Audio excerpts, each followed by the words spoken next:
In this video, I'll explain how the Receivables Report works in WinkSell.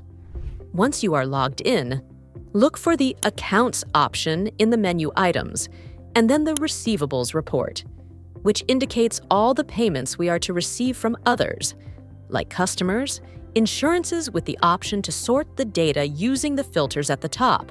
The report showcases the transaction date, invoice number, salesman, party, transaction description. Debit indicates to be received, credit indicates received, and the overall receivable balance.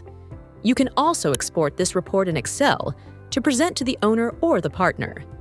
Next is the Receivables Aging Report. This report shows you all your receivables, whether it is from customers or insurance companies. You can also filter the data using the filters at the top.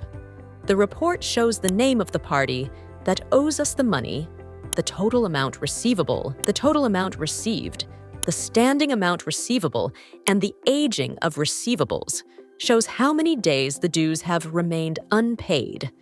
That's it. To learn about other account reports or interfaces, please watch our other videos.